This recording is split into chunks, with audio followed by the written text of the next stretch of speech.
Torsdag morgen skal alle have skiftet SIM-kort. Du kan se heroppe, sådan vil det se ud torsdag morgen. Hop.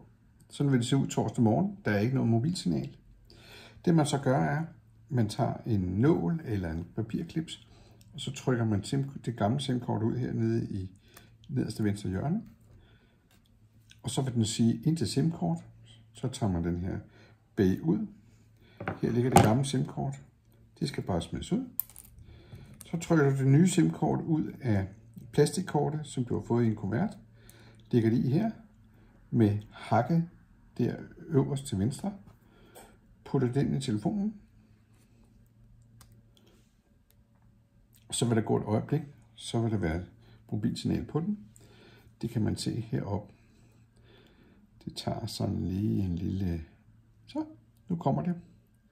Sådan der. Så er der mobilsignal.